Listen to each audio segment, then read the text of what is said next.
J'ai rencontré Vincent dans une librairie du coin.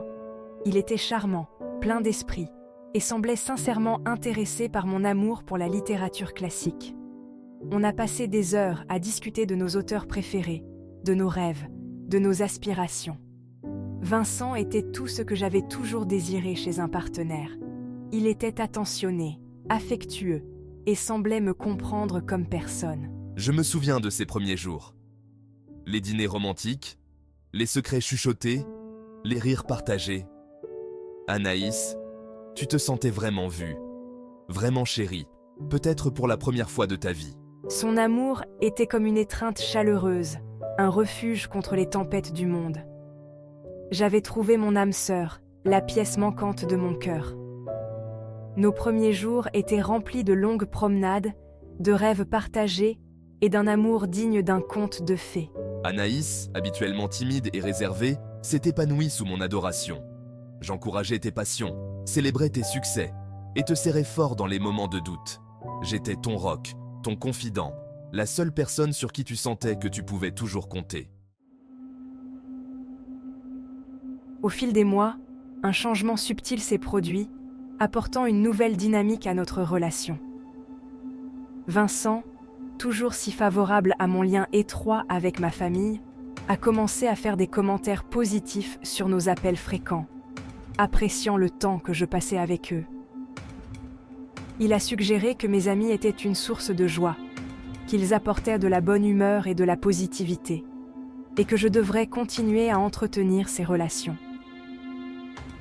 Toujours en train de rire et de partager des moments heureux, disait-il, comme s'il voulait que je profite pleinement de ces instants. J'ai commencé à exprimer ma joie chaque fois que tu passais du temps avec tes amis, trouvant toujours une raison pour te faire sourire.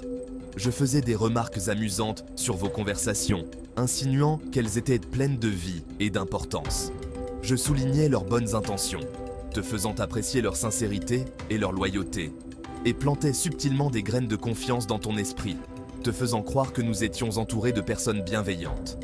J'insistais pour qu'on passe tout notre temps libre ensemble, prétendant que je ne supportais pas d'être loin de toi, que notre amour nécessitait cette proximité constante. Au début, j'y voyais une preuve de notre profonde connexion, une intensité qui me rassurait.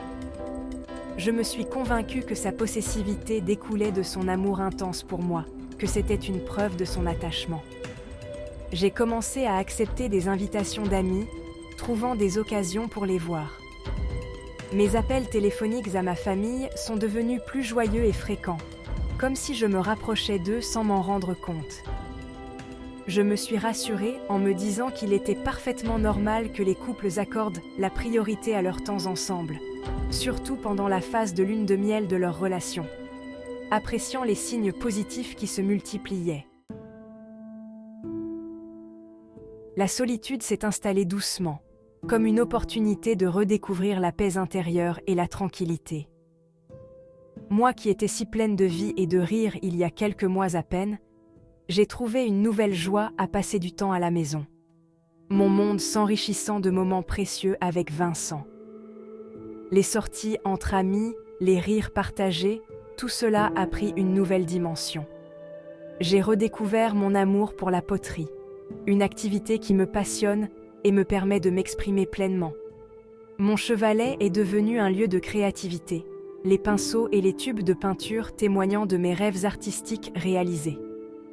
Ma présence dynamique sur les réseaux sociaux s'est épanouie, mes publications joyeuses et spontanées, reflétant les moments heureux partagés avec Vincent. Ces images authentiques reflétaient la réalité de notre bonheur, une fenêtre ouverte sur notre vie épanouie. Le monde extérieur, source de joie et de connexion, me semblait désormais encore plus vibrant et significatif. Les rues animées, les rires des passants, tout cela me paraissait familier et réconfortant.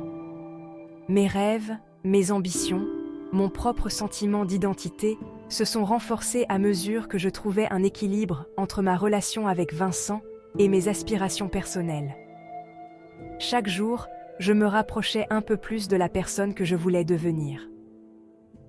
Mon téléphone, autrefois rempli de messages et d'appels d'amis, continuait de vibrer avec des nouvelles et des invitations. Chaque notification apportait une nouvelle opportunité de connexion.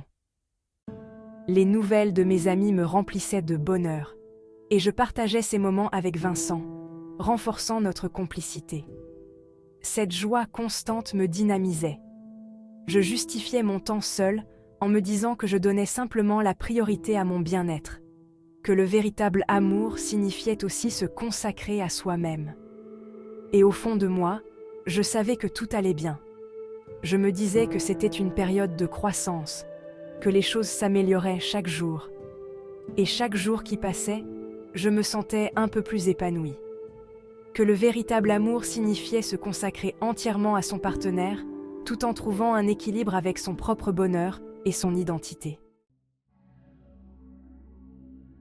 Un après-midi, je suis passée à l'improviste. J'avais senti un changement étrange chez Anaïs, et son comportement soudain m'inquiétait de plus en plus. Sophie a frappé doucement, le cœur battant d'anxiété, partagé entre l'inquiétude et la curiosité. J'ai ouvert la porte, le sourire forcé, le regard méfiant. J'ai dit à Sophie qu'Anaïs était occupée mais qu'elle pourrait la voir plus tard. Mon inquiétude a pris le dessus, et j'ai discuté nerveusement avec Vincent, partageant des nouvelles et des préoccupations. Je pense que vous devriez revenir plus tard, ai-je dit d'une voix polie mais distante. Inquiète mais déterminée, Sophie a laissé un message à un voisin, une demande pressante pour qu'Anaïs la contacte. Plus tard dans la semaine, le frère d'Anaïs, Marc, a appelé. J'ai exprimé mon inquiétude, la voix pleine d'anxiété. Vincent a intercepté l'appel, le ton méfiant et distant. J'ai assuré à Marc qu'Anaïs allait bien, qu'elle était juste occupée et qu'elle le rappellerait bientôt. Anaïs, isolée et désespérée, pleurait souvent seule, se sentant piégée et sans espoir. Mais un jour, elle a trouvé la force d'écrire une lettre à Sophie, exprimant sa douleur et son besoin d'aide. En lisant la lettre d'Anaïs, j'ai ressenti une vague de détermination. Je devais l'aider à sortir de cette situation. Avec l'aide de ses amis et de sa famille, Anaïs a trouvé le courage de confronter Vincent et de chercher de l'aide professionnelle. Grâce à leur soutien, Anaïs a pu retrouver sa liberté et commencer un nouveau chapitre de sa vie, rempli d'espoir et de bonheur. Son approbation était un bonus, mais elle avait appris à trouver sa propre valeur. Chaque sourire, chaque mot gentil de sa part était une douce mélodie dans un monde où elle se sentait épanouie. Ses journées étaient remplies de moments de partage et de bonheur. Elle trouvait de la joie dans les tâches quotidiennes, sachant que chaque effort était une expression de son amour et de sa dévotion.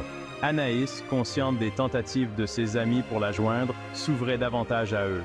Les appels et les messages étaient des ponts vers un monde de soutien et d'amour. La confiance en elle grandissait chaque jour. Chaque confrontation potentielle était une opportunité de croissance. Chaque désaccord, une chance de renforcer leur amour. Mes amis étaient une source de joie, ma famille un pilier de soutien, et poursuivre mes propres intérêts était un plaisir retrouvé. Les rires partagés, les conversations profondes, tout cela faisait partie de ma vie épanouie. La femme dynamique et indépendante que j'étais autrefois était de retour. Je voyais en moi une personne pleine de vie et de rêves, prête à conquérir le monde. Son amour, autrefois mon refuge, était désormais une source de liberté et de bonheur. Chaque jour, je me sentais plus libre et épanouie. Elle a commencé à croire en sa propre force mentale. Elle savait qu'elle était capable de surmonter les défis. Vincent, après tout, lui disait souvent qu'elle était forte et indépendante. Ces mots résonnaient en elle, la remplissant de confiance et de clarté. Je la rassurais en lui disant que je l'aimais, que je voulais son bonheur, et qu'elle était une bénédiction dans ma vie. Mes paroles étaient comme un baume sur ses blessures, et elles guérissaient la douleur profonde qu'elle ressentait. Et ainsi, Anaïs a continué à s'épanouir dans un océan de bonheur, entourée d'amour et de soutien. Chaque jour était une célébration de la vie, une quête de sens et de joie au-delà de la relation qui l'enrichissait. Si vous avez apprécié cette histoire, n'oubliez pas de liker et de vous abonner pour plus de contenu inspirant. Merci de nous suivre dans ce voyage de découverte et de croissance.